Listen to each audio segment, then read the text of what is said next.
दोस्तों आज की क्लास में हम समझेंगे place of supply of goods and services. कल हमने जाना था time of supply of goods and services. ये प्लेस इंपॉर्टेंट क्यों है भाई? हम अपना सामान, अपना माल सेम सिटी में बेच सकते हैं, सेम स्टेट में बेच सकते हैं, दो स्टेट के बीच में बेच सकते हैं, दो यूनियन टेरिटरीज के बीच में बेच सकते हैं, एक स्टेट दूसरे यूनियन टेरिटरी में बेच सकता है, हम दो कंट्री के बीच में भी बेच सकते हैं, हम माल को इंपोर्ट भी कर सकते हैं, एक्सपोर्ट भी कर सकते हैं, हम अपने माल को स्पेशल इकोनॉमिक जोन में भी भेज सकते हैं, हम माल को वहां से मंगवा भी सकते हैं। इसलिए place of supply is very important, very critical, क्योंकि आपको उसके ऊपर पे CGST व SGST देना है या आपको उसके ऊपर पे IGST देना है, वो तो प्लेस ऑफ सप्लाई से ही डिटरमाइन होगा। मैं आपको ये चीज थोड़ी सी सरल करते हुए समझाता हूं कि GST is consumption based tax. जहां पर माल कंज्यूम होगा उसी को प्लेस ऑफ सप्लाई माना जाएगा। तो मैंने मोटे मोटे तौर पे इसको 5 भाग में डिवाइड कर दिया है। एक, जहां पे गुड्स का मूवमेंट होगा। दूसरा, जहां पे गुड्स का मूवमेंट नहीं होगा।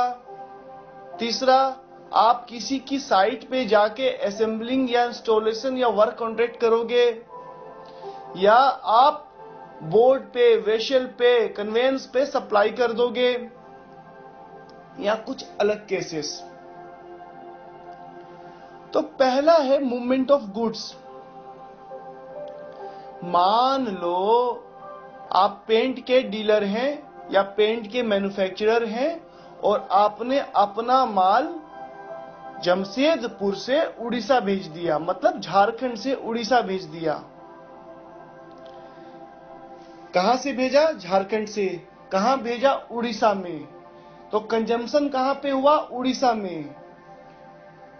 Supplier state Jharkhand, consumption state Orissa. दो स्टेट के बीच में डीलिंग हो रही है, IGST will be applicable. No movement of goods. Second वाला है नो मूवमेंट ऑफ गुड्स।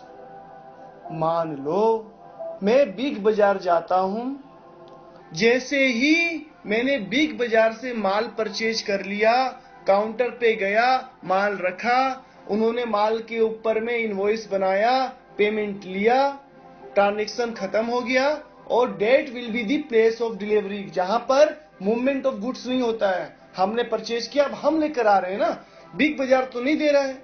मगर वही बिग बाजार अगर हम उनको फोन पे कर बोल देते हैं कि प्लीज आप ये माल मेरे घर पे पहुंचा दो, तो मेरा घर जो होगा वो एंड पॉइंट होगा। अगर मेरा घर झारखंड में ही हुआ तो ये इंट्रा स्टेट सप्लाई हुई।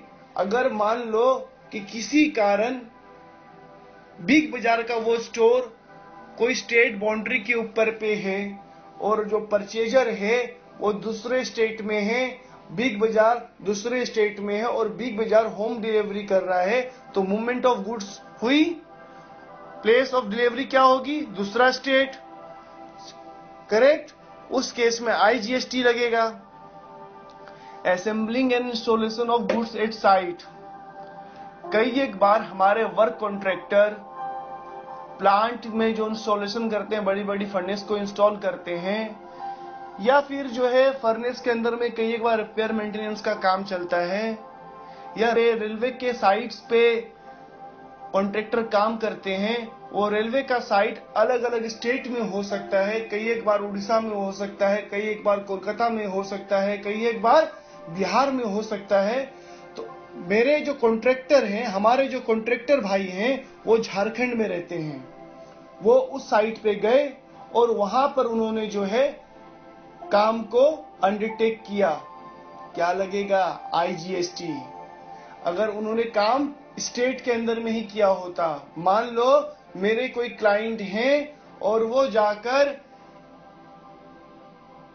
UCIL में सर्विस दे रहे हैं, क्या लगेगा? CGST and SGST। क्यों? Intra state supply of services. कई एक बार हम अपने सामान को किसी वेसल, एयरक्राफ्ट, ट्रेन, बस, मोटर व्हीकल में लोड कर देते हैं और हमें यह नहीं मालूम कि वो सामान बिकेगा कहां। उन केसेस में जब हम उस सामान को जहां पे लोड करते हैं उसी को प्लेस ऑफ सप्लाई माना जाएगा। फॉर एग्जाम्पल, हमारा एक केटरर भाई IRCTC के माध्यम से इंडियन रेलवे में केटरिंग करता है, केटरिंग सर्विसेज प्रोवाइड कर। उन्होंने जो है कुछ सामान को जमशेदपुर के स्टेशन पे लोड कर दिया। अब वो जो माल का कंजम्पशन है वो तो अलग अलग जगह पे होगा ना। ट्रेन तो चल रही है, it can be in Jamshedpur, it can be in Jharkhand, it can be in Bihar, it can be in Orissa. तो हमें ये नहीं मालूम कि उसका कंजम्पशन कहां पे होगा। एग्जैक्ट कंजम्पशन को हम डिटरमाइन नहीं कर सकते। उस केस पे जहां पर हमने लोड किया है उसी को प्लेस ऑफ कंजम्पशन माना जाएगा, उसी को प्लेस ऑफ सप्लाई माना जाएगा और उसके हिसाब से ही हम टैक्स देंगे। अब कुछ सर्विसेज होती हैं जैसे services related to immovable property, restaurant and catering. कोई आर्टिस्ट कहीं पे परफॉर्म कर रहा है, कोई स्पोर्ट्समैन कहीं पे परफॉर्म कर रहा है। Transportation of goods involving various states boundaries, passenger transportation services, telecommunication services, banking, financial services, insurance, advertisement services. ये सर्विसेज कोई रजिस्टर्ड पर्सन सर्विस रेंडर कर रहा है और वो सर्विस रेंडर कर रहा है अनरजिस्टर्ड पर्सन को। A registered person is rendering service to unregistered person और उसका एड्रेस हमें मालूम है, अनरजिस्टर्ड पर्सन का एड्रेस हमें मालूम है। तो जो उसका एड्रेस होगा वो प्लेस ऑफ सप्लाई होगा और अगर उसका एड्रेस नहीं मालूम होगा तो जो सर्विस प्रोवाइड करेगा उसका एड्रेस प्लेस ऑफ सर्विस होगा। क्लियर? हम रेस्टोरेंट में खाना खाने गए, मान लो मुझको अर्जेंट काम से जमशेदपुर से कोलकाता जाना पड़ेगा, 5-5.5 घंटे की जर्नी है और बीच में जो है मेरे को भूख लग गई।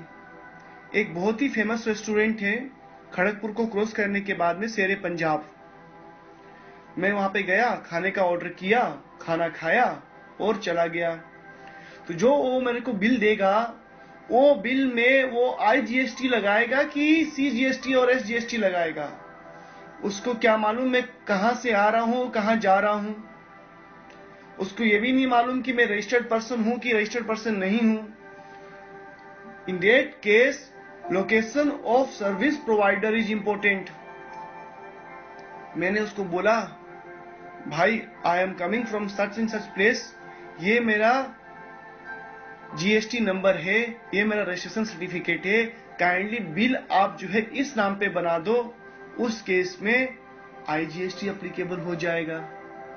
क्लियर?